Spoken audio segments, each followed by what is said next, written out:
আপনি খুন করেছেন, কেন খুন করলেন দিদি? কি বলবেন দিদি? স্মৃতি দেবী কেন এরকম করলেন? ধেয়ে আসছে একের পর এক প্রশ্নবাণ, কিন্তু তিনি নিরুত্তর। বোলপুরের রজতপুরে একই পরিবারের 3 জনকে পুড়িয়ে মারার অভিযোগে প্রথম গ্রেফতার হলেন পরিবারেরই এক সদস্য। ধৃত মহিলার নাম স্মৃতি বিবি। তিনি মৃত গৃহকর্তা আব্দুল হালিমের সেজ ভাইয়ের স্ত্রী। আপনি কি কিছু বলবেন? কিছু বলা আছে? স্মৃতি দেবী 4 বছরের একটা শিশুর প্রাণ গেছে, কি বলবেন?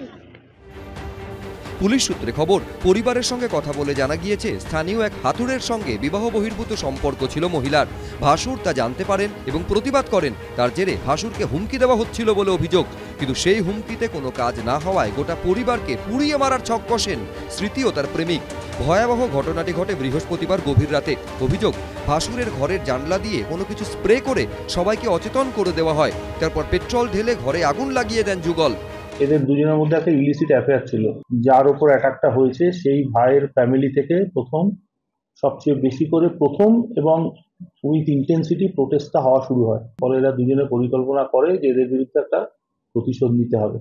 এই দুজনের মধ্যে মিলিত কনস্পিরেসি থেকে সেদিন রাত্রে এরা অ্যাক্সিলেটর হিসেবে পেট্রোল নিয়ে যায় এবং সঙ্গে আগুন ধরানোর জন্য যেসব মেটেরিয়াল লাগে সেগুলো নিয়ে যায়।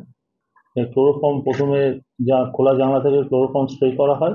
ক্লোরোফর্মের ইনফ্লুয়েন্সে যখন অচেতন অবস্থায় থাকে সেই অবস্থায় ওরা পেট্রোল ভেতরে ঢালে এবং আগুন ধরিয়ে দেয়। সেই আগুনে ঘুমন্ত অবস্থায় পুড়ে মৃত্যু হয় শেখ আদুল আলিম, তার স্ত্রী ও তাদের 4 বছরের ছোট ছেলের। পাশের ঘরে থাকায় বেঁচে যায় দম্পতির 14 বছরের ছেলে।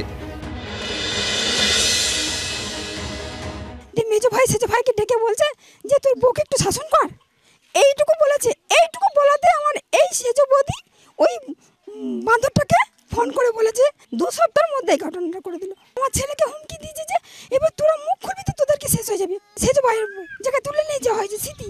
আমার ননদ মেজো, সে আর আমার নন্দাই ওকে বোঝাতো ফ্যামিলির একটা মান সম্মান, গ্রামে বোঝাতো, এই বাধা দেওয়ার জন্যেই এই চক্রান্তটা ওদের। পরিবারের অভিযোগের ভিত্তিতে পুলিশ গ্রেফতার করে বাড়ির সেজ বউকে। পরিকল্পনা যে গ্যাস দিয়ে তারপরে আগুন দিয়ে কেরোসিন তেল ঢেলে এটা মারা হয়েছে। পুলিশ কাছে তিনি একটা স্বীকারোক্তি দিয়েছেন যে এই ঘটনার সঙ্গে তিনি সরাসরি যুক্ত এবং তার সঙ্গে শফিকুল ইসলাম ওরফে চন্দন এবং আরও অন্যান্য লোক এর সঙ্গে যুক্ত আছে।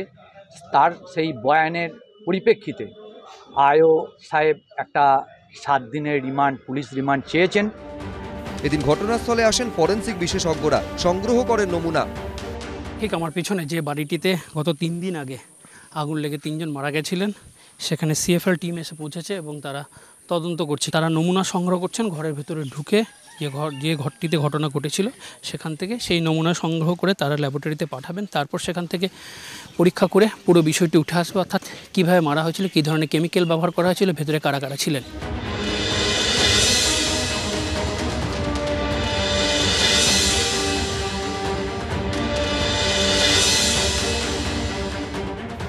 পুলিশ জানিয়েছে ধৃতকে জেরা করে রহস্য উদ্ঘাটনের চেষ্টা করা হচ্ছে। তল্লাশি চালানো হচ্ছে বিভিন্ন জায়গায়। অভিযুক্ত হাতুড়ে পলাতক। ধৃত মহিলার 7 দিনের পুলিশ হেফাজতে নির্দেশ দিয়েছে আদালত। ভাস্কর মুখোপাধ্যায়, এবিপি আনন্দ, বীরভূম।